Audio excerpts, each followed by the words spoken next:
Welcome to Great Karate Myths, Debunking the Legends, a podcast that chops through the forest of martial arts folklore to reveal the true essence of karate. Join us, your hosts, Shania, Nathan and Tom, as we take you on a journey through the dojo of doubt, where we question the tall tales and test the traditions that have shaped karate as we know it. From the mystical to the misunderstood, we break down the myths and build up the facts. But don't worry, debunking doesn't mean disrespecting the art. We'll be celebrating the rich history of karate while setting the record straight. Whether you're a seasoned black belt, a novice starting your karate path, or just a curious listener, prepare to have your preconceptions shattered and your understanding of karate deepened. So tie up your belts, bow in, and let's get ready to rumble with truth.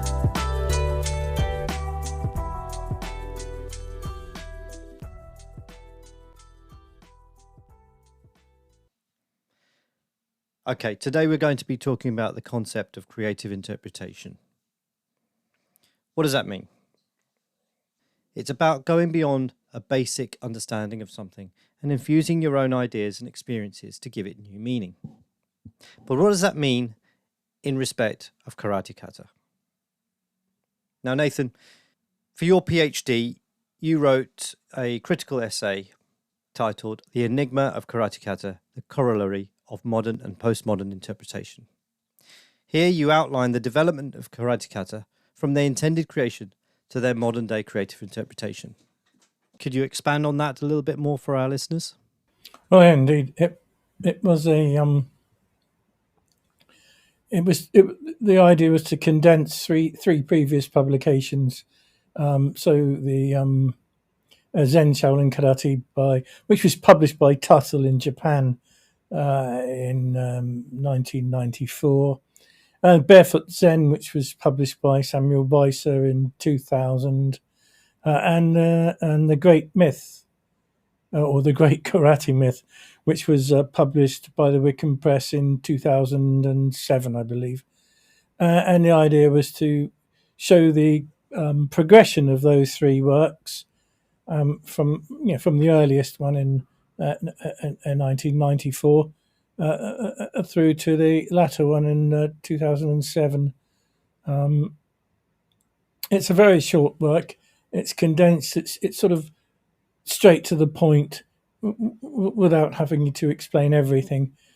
The upshot of it is, in a nutshell, that if you separated karate into two main streams, which is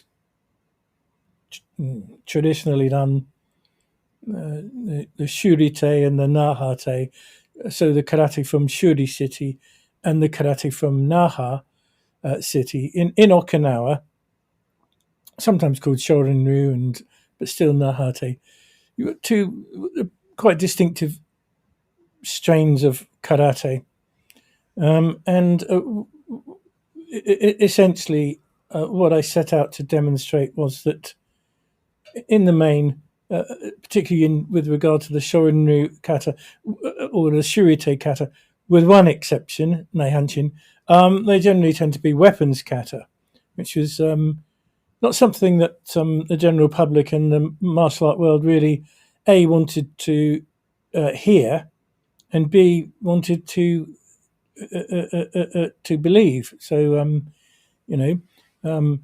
without being rude, we lost the Tooth Fairy and Father Christmas, at the same time. But the enigma really discusses, as I say, the essence of those three publications I mentioned earlier.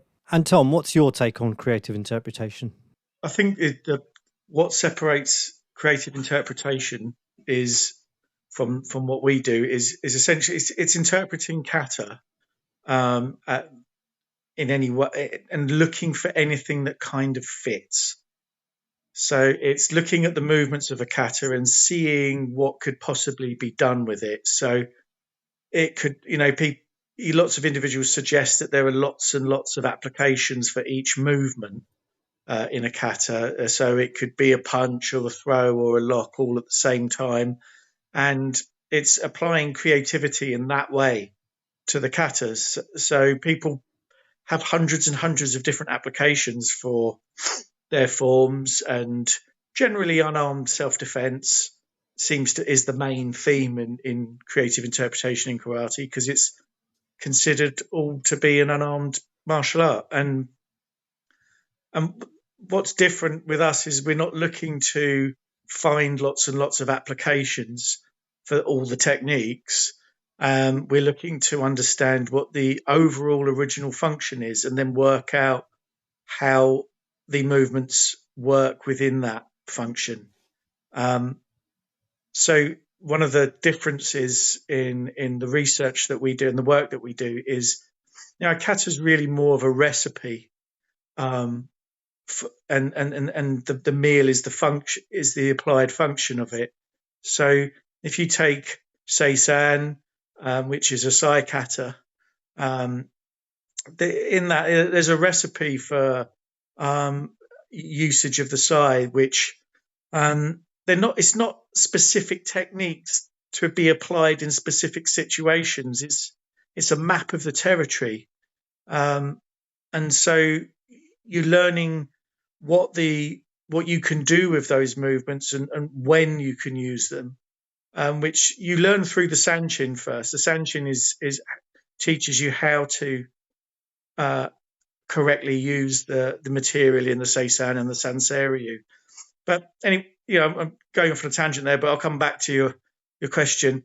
We're not seeking to make up as many applications as we can, and be creative with what we could do with a kata. We're seeking to understand what they were originally for.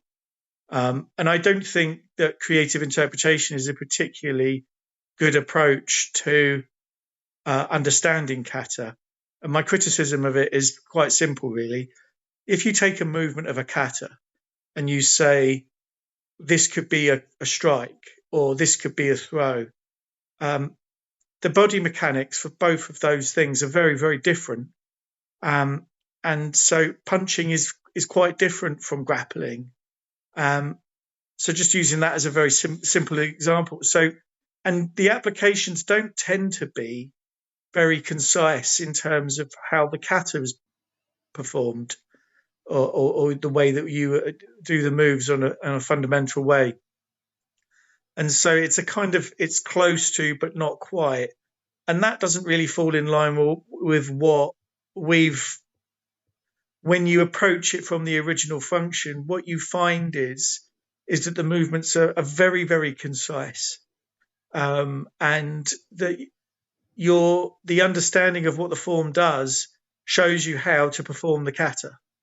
Not you learn a kata and then make up what you can do with it. And then the kata is a kind of abstract approximation of millions of different things. And I think that's a reason why kata are fun, when approached from the creative interpretation perspective, become useless as a mode of practice or development for martial arts. Because if it's a throw in the form, you really need to be performing it like that. Or if it's a strike, you really need to be doing it like that. Otherwise, what purpose does it serve biomechanically? I think there is a place for creative interpretation, but I'll come back to that. Nathan, you wanted to jump in. Yeah, I did. I think the trick with a creative interpretation, or the practice, the habit with creative interpretation is, as I've said on many occasions, I like karate. Here are the kata. I've been told that the kata are and taught that the kata are the essence of karate, the backbone of karate, the substance of karate. It's just that we're not clear on exactly what they do, and I think that the way that creative interpretation. Let's break that down.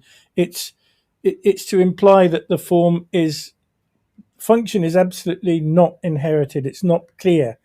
So creativity is used to make an application, and the trick with that is to make the created application resemble the kata, the solo kata, as much as possible. And the closer that an individual, one can get to that, it creates a sense of kind of a hierarchy, sort of a credibility. So the more it looks like the kata, the more it could be sold as the kata, demonstrated as the kata. But we've discovered that within our group, and it's not been a 5-minute job. I think we've been. I started karate in the very early 1970s, and I soon became obsessed with this. As an aside, I'd just say something that's been said before, that it shouldn't take that long to understand the kata or all their applications. And I'll just quote again, or say it again. If I went to a tennis coach and said, "Well, I'd like to learn to play tennis. How long will it take?" And the coach sort of sucked in his, and said, 20 years, 20, 30 years. Now that's absurd. Yet it has taken, it does, people of us, the people that were early in on the game, it has taken more than that. It's taken 40 years, 50 years, in fact. That's because the kata are unknown. So the creative interpretation has come about due to the loss of the specific functions. Now I pause here because it's not safe to assume that every kata extant or available or being practiced actually A is authentic and B has an actual proper kata application. Sorry. So I give, by way of explanation, the Heian within the Shotokan style, or the Pinan in other Shorin-ryu based styles. Five kata that are considered to be basic, which were created in 1908 by Itosu Anku sensei, and these are kata that were created by someone who I would, with respect, would say doesn't seem to have understood the Naihanshin kata, which was before his creation of the Heian or the Pinan, was the basis of the Shuri approach to karate. And just on a swift aside again, we use the term antique kata, and it could be said, well, we're in 2024, so the Pinan kata or the Heian kata are antique because they're old. So we use antique in terms of kata being the core kata that were sort of not. It's not. We're not looking at the number 100. 100 years. It's an antique. We're looking at it. Looking at the term antique as prototypical, as what we can loosely term the original kata. So we've used the term antique, and we also use the term modern and postmodern. The Pinan Hien kata are modern, and they're created and used within an environment in which the applications to the antique kata have already been lost. And there's plenty of evidence that the early founders of traditional karate styles were actually unaware of the exact applications of the kata that they taught. That's quite a lot to say, really, and I mean absolutely no disrespect to the sensei that pioneered karate or their current followers and descendants. I think another element of creative interpretation that's used a lot is when people make statements about kata as well. So it's not just saying, if you say that a kata is for unarmed self-defense or that a move is could be this, you're making a statement about the function of the form. And so it's an odd argument when we've often been presented with the original functions are lost. There's no possible way you could work them out. Who do you think you are? All that kind of stuff. But I'm going to make a statement like a kata is a complete system of unarmed combat. Like Kusain, I've heard it said by some teach that Kusanku is a complete system of fighting, or that Chinto is, or something like that. You're making a statement about the function there, and um, because creative interpretation really is it's a bit of a free for all. Anyone can say or do anything they like with a kata, because as long as you hold the view that the original functions are lost, then it's there to do with whatever you like with. And I think it's a pretty poor argument. Um, and if you make a statement about a kata, then you need to back it up. If you say something like, "Well, Kusanku is a complete system of unarmed self-defense," prove it. What on earth would lead anyone to consider Kusanku as a complete system of fighting? What are the core elements of a fight? What is it you need to survive a violent altercation? Those kinds of questions, which have been answered by lots and lots of people that have got a wealth of experience. And what they tend to show is that what's effective in a fight is nothing like Kusanku. Has nothing to do with the kata. No, and so, but it doesn't, because creative interpretation has such a powerful hold in the karate world and form-based martial arts. It's very hard to get past that. Well, it's kung fu. There's a lot that you don't know. There's hidden stuff, and all of those statements kind of are brought in. There's layers of application to kind of put a space between really, really questioning what if someone says Kusanku's for street fighting and you want to say it's bullshit. What you get in return is, well, there's layers that you don't understand. You're not at the level yet. There's hidden applications, and you get all of that stuff. They never really kind of solidly back up what they're saying. And so you can say that the original functions are lost. Hang on, Tom. I've been at this for 50 years. Are you telling me I don't know what I don't know what I'm doing? I've been at this for 50 years.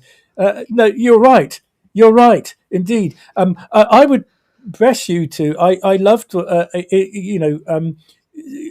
Knowledge that we share, for which I'm will be eternally grateful. That I would ask you to sorry, Sheila, I'm doing your job, but I would ask you to on this theme, because you talk so well about the idea that some teachers have a principle based, that kata are principle based.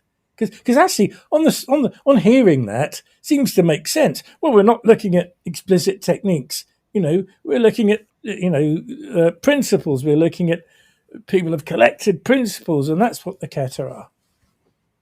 Yeah, I think when you get that, it's a sidestep to when somebody says, "Well, it's a representation of principles." It's kind of sidestepping, really explaining the movements are really, why those movements catalogued together. Why is Kusanku the way it is? Why those movements? And it's a way of saying something's got layers of application. It's sidestepping, because you can just kind of say anything really, and you can keep getting away with it. But when you start looking at for the original function, is there a common theme? And I don't automatically assume that all of the forms that we have are something in the first place. Some of them might be absolute rubbish. It's not that we've got these antique forms and they're automatically qualified as something special or something to revere. Although it certainly seems to be the case that a lot of them are just wonderful systems of martial skills, or within a very specific context and specific function. I don't mean broadly abstract, like saying, well, it's street fighting or a deadly system of kung fu. And so when you look at these, the original functions, and you start to see them and they start to reveal themselves, you have to be able to explain why those techniques are put together. Is there a good reason for that? And creative interpretation is a way of really avoiding answering that question. Well, they can't answer, or it doesn't satisfactorily answer why the kata are in the order Yeah, that yeah. they're in. Is the order significant? And if you take a kata like Pasai, it's quite unusual. And I'm just going to, for anyone that wants to look it up, the Matsubayashi version. Have a look at that. Maybe we'll post a link to that. Someone, Nagamine Shoshin, performing it or something like that. It's really, really unusual. The movements, the opening's unusual. It's got some really peculiar positions. It's not particularly long. There's quite not a great deal of techniques in it. And if you look at that, what's that got to do with a fight? Nothing. Absolutely nothing. If anything, if you practice that to prepare yourself for a fight, you're probably likely to hurt yourself on top of someone hurting you. But so was that form ever something? It ends up in Shuri and Tamari. Was it ever something? And it seems to be the case that it was. And we'll post the evidence for this at some point. It's a way. There's a series of techniques for holding on to your own weapon, predominantly a pole arm, so a bow or a short spear. It's what to do if someone grabs your weapon and tries to take it away from you. And suddenly, when you go through it, the techniques in order suddenly start to give you a map of the territory of the different ways that someone's going to potentially grab and try and pull your own weapon out of your hands. And you hang on to it, and how to hang on to it. And once the main theme is to kind of twist, push, and bump the person off. You end up in a position where you're then able to use the weapon. So the main consideration is to get the person off the weapon, your own weapon, and then be in a position afterwards in which to use the weapon. And it's quite remarkable. And whoever put it together was absolutely brilliant. And there's nothing more than that in the form, a quite specific function brought together. Those moves suddenly make remarkable sense and they fit perfectly. And you don't need to modify what you do in the solo form. I'm not talking about the kind of tussle bit or the grapple bit, but the fundamental twists, turns, bumps, pulls, pushes, and strike in it are as you do in the kata. So you're working a specific set of skills. Just as one last point on that, it's so interesting that ended up in Shuri and Tamari. And I wonder, it makes me wonder about the history of that form, whether it was connected to bodyguarding the palace. And these are only suggestions. I've got no evidence for this bit, and I would never claim that. But isn't it fortunate that a form which would the Shuri palace guards used bow staffs, they used pole arms. Isn't it fortunate that form ended up there? I'm not saying that the function was transmitted, but almost as a ritual or a method, an emulation historically. That specific set of techniques that is known as Pasai Kata ends up there. Yeah, so there's a few points there in and out of creative interpretation and how the difference in what we do and how that's applied to Pasai. Now, Pasai is often now interpreted as like these deadly combative techniques and throwing techniques and things like that. But it doesn't explain the sequence. It doesn't explain why those particular techniques. It doesn't explain what's absent, what's missing, and so on. And, you can go on ad nauseum with this. It just goes on and on and on. Well, it's interesting to note that the Pasai keeps company with other kata, traditional kata that that find themselves in company with it, and are also seemingly have connections with the royal Shuri palace. So Shinto, sorry, Pasai, Kushenku, those kata. There's nothing to suggest that there was a curriculum that said, as there is in karate, that says that you have to learn all of these. You have to learn, nine kata, so in the case of, I think Gojuru 12 kata or Shotokan karate 27, and as I always say, growing kata. There's no evidence to suggest that these were all linked together. So if you're guarding one part of the palace, or you've got, and I'm sure there would be rotation like there is in any kind of policing, assuming that that's what we're talking about here. But if you're the chaps on the front, and it probably would be chaps, you're on the front gate, and you've got certain duties. That's to let people in and out of the gate, and deal with anyone that could be problematic. Which, given that the culture was largely a incredibly civilized, you're not going to get necessarily. But I'm not idealistic about that. You're not going to get a surging football crowd, but as we know from history, that there often were upsets and problems. But the guard at the gate has got a different job from the guard inside the palace, and the guard on the second floor will have a different set of duties. And I think it was we had a magnificent conversation, Tom, you and I, in which you made a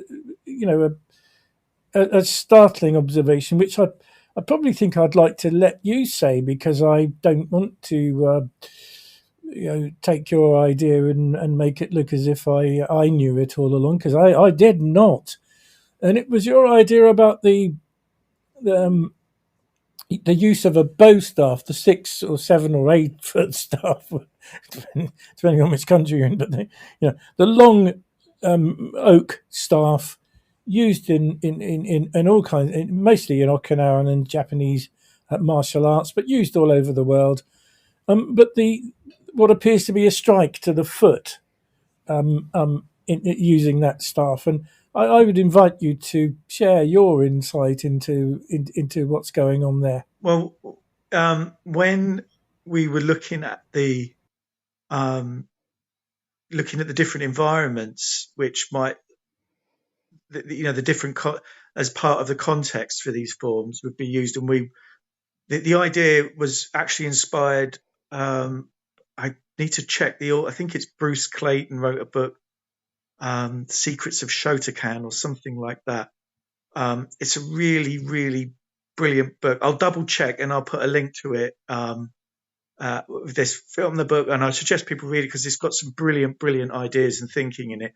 But he describes quite carefully the layout of Shuri Palace, and he talks about one of his thesis is that some of the kata were to be used in the palace under different circumstances, and that's that inspired me when looking at the antique forms. And when you look at the Kabudo, and that's a huge side, it's this kind of runs parallel with the history of karate, particularly Bojutsu, use of the staff, sai and tonfa in Okinawa. That lots of the techniques are a bit questionable, really, whether they'd be effective. So this technique where you're kind of thrusting the spear downward, the bow, to hit the foot or the ankle, and it just looks a bit. You think, never. How are you going to land that? You're going to need a tremendous amount of space. I'm never really keen on it, but it's always done in a dojo. So they're interpreting it based on face to face in the dojo. And after reading Clayton's book, and I hope it's Bruce Clayton, and if I've got it wrong, I will correct that. He talks about how they would have defended the king and the king's exit route through the palace.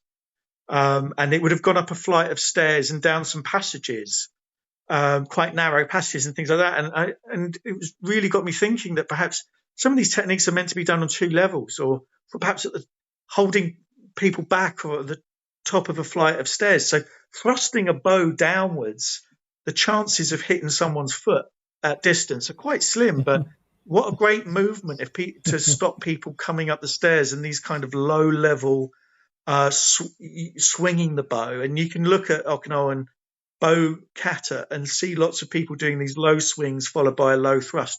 What a great way to sweep someone's weapon out the way coming up the stairs and thrust down into the face. Wherever you hit with the end of a bow is going to really hurt. But it's just an idea, and that's creative interpretation as well. And when I said that creative interpretation's got its place, it's kind of considering after you've got the function of the form, how it may have been used, because this is all speculation. But if the Bojutsu, a lot of it was for guarding the palace, there would have been a consideration of the layout of the palace and what you would have used. And it's very interesting that some bow kata don't have particularly wild swinging movements. They're quite concise and performed in quite a narrow space. And you think, well, I wonder if you're indoors with that or in a passage and things like that. And this brings me back round to the Goju Shiho originally being for tonfa, again dealing with a polearm, possibly a spear. And it seems to operate in a very, very small space. It's being able to use the tonfa and maneuver and work at very, very close quarters without huge movements, without retreating away. It's all done very much in very, very close contact. Would that make sense outside? No.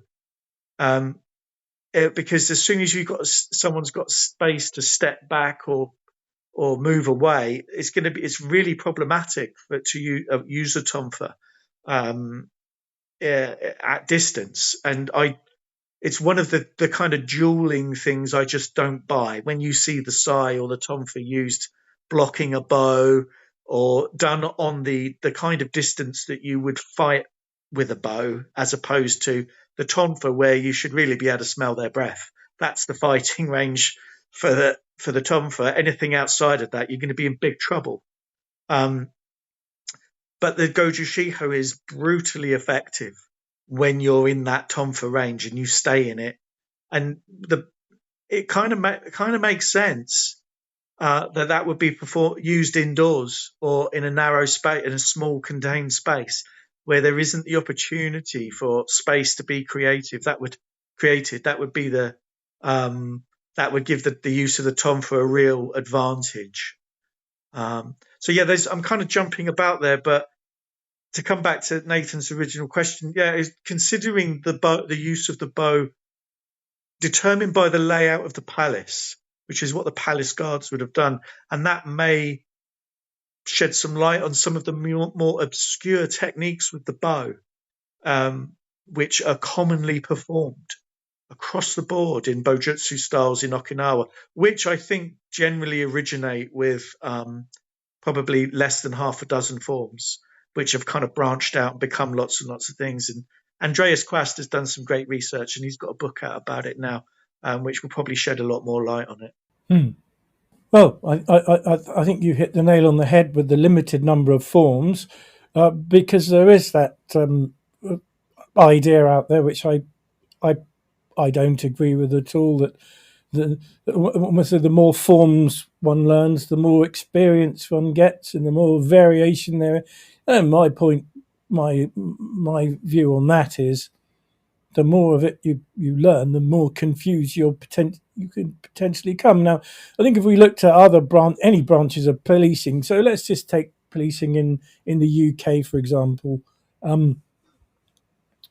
Policing has its specialities, and we've discussed this before, but it's appropriate in this context to discuss it again. That the police have various forms of method. There are officers that ride motorcycles, others that handle dogs, others that drive vans, others that drive the motorway cars.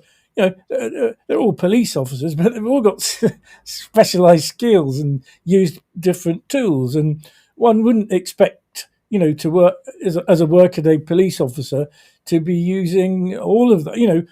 This small. I've got my dogs in my van, and my motorcycle on the roof rack, just in case. I've got all of this stuff collected together because I'm a policeman. So this is nonsense. Clearly, there are different specialities, and I think that's what the kata and the various skills represent. And the reason for our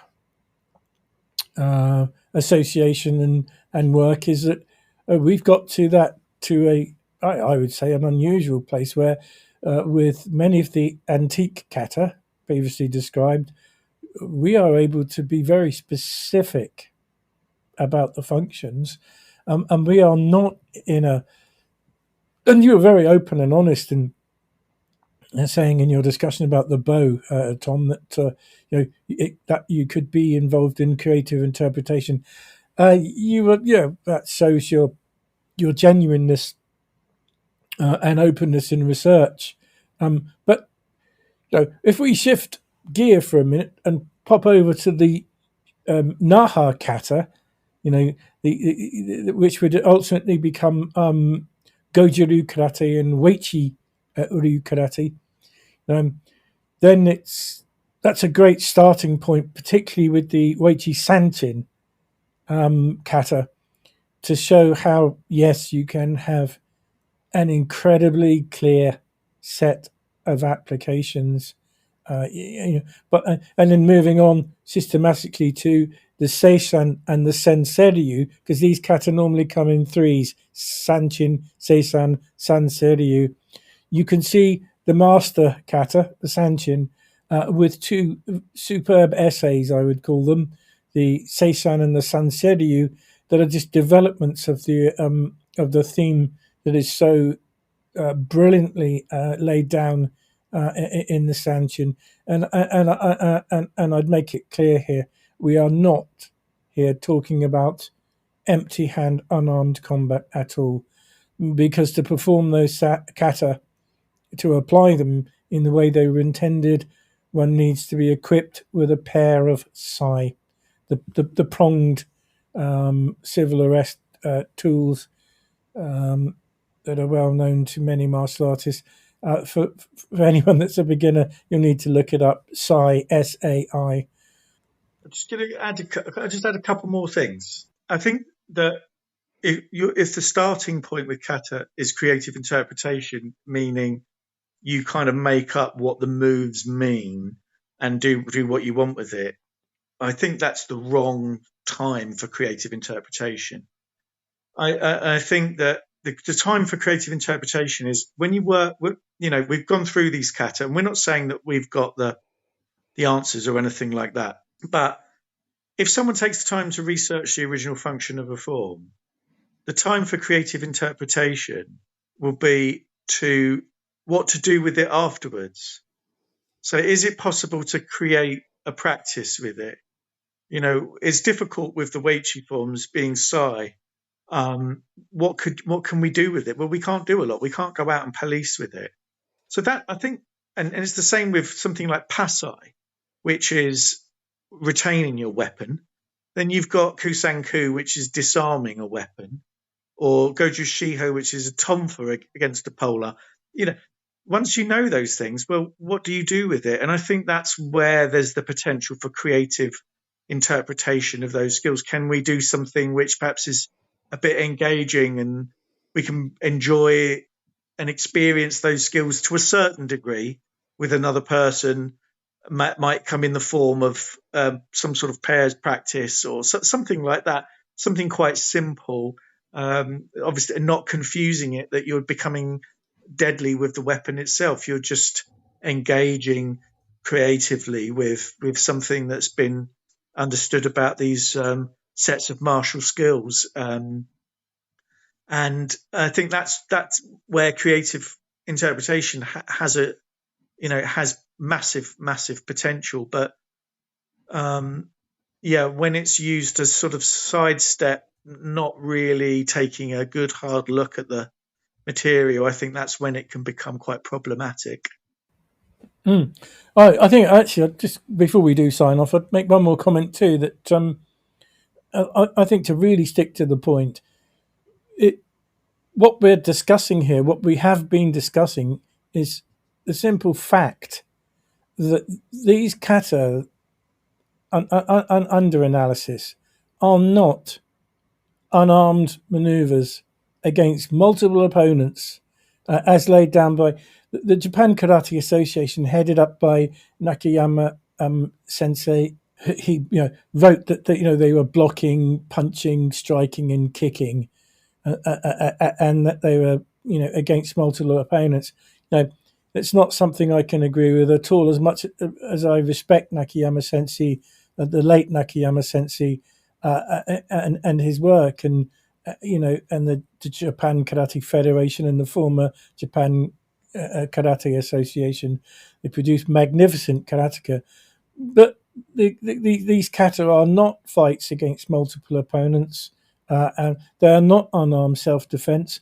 And I confidently predicted this very early on, way before the advent of mixed martial arts and cage fighting, etc., that they would never work, under those circumstances, and they do not, because the context is profoundly lacking.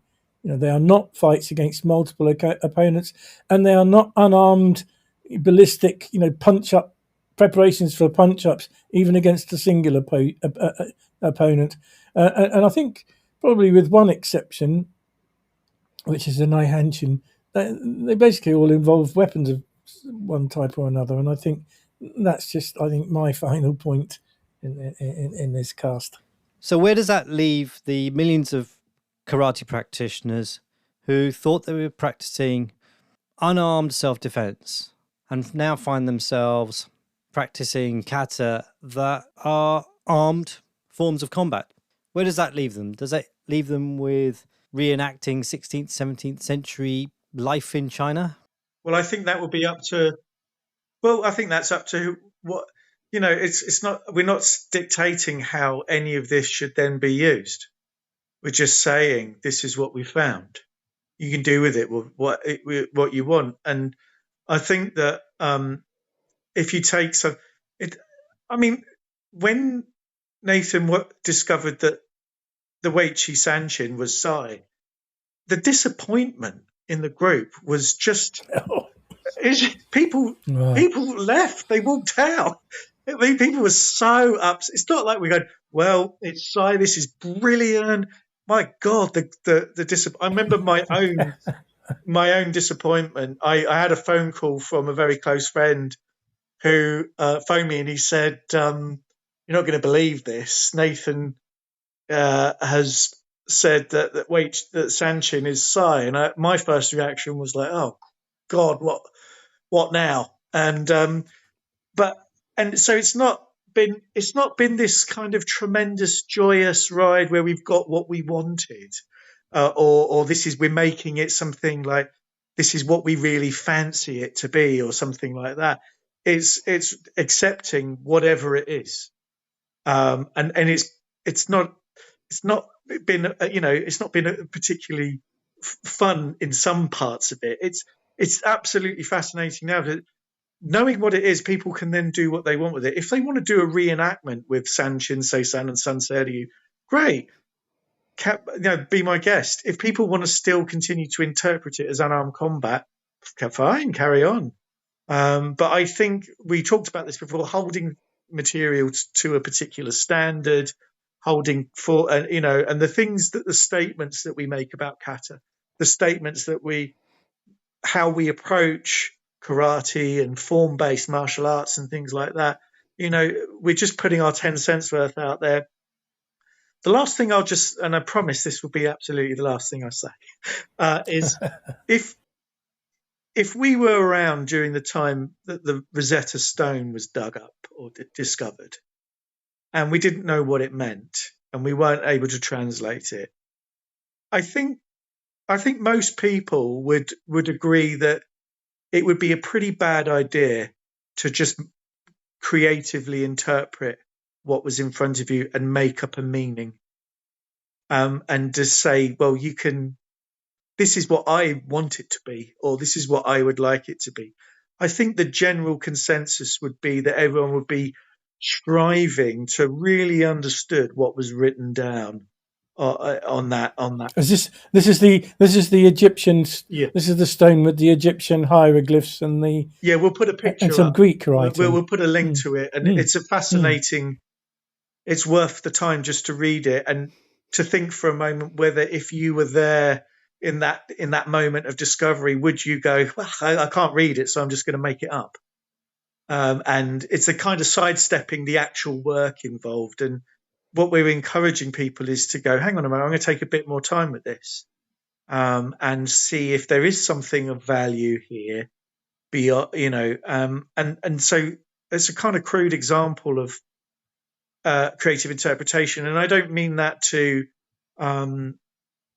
criticize or be rude about other people and other karateka or other karate teachers or anything like that, because I think people can do whatever they want. But it's having that mindset. That's where we're coming from. We've got these kata.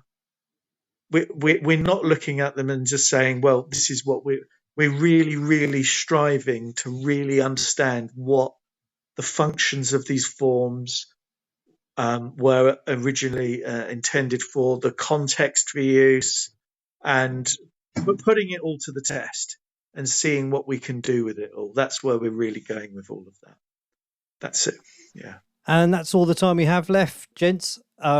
Thanks once again for this very insightful conversation, and we'll see you next time on Great Karate Myths. Bye-bye. Thank you very much, gentlemen. Thank you. Thank you for joining us on this enlightening journey through the myths and legends of karate. If you've enjoyed our podcast, don't forget to subscribe and share it with fellow martial arts enthusiasts. If you want to keep the dojo lights on, consider supporting us through Buy Me a Coffee or Patreon. Your contribution helps us bring you more episodes. Remember, your support keeps the karate myth debunked and the podcast alive.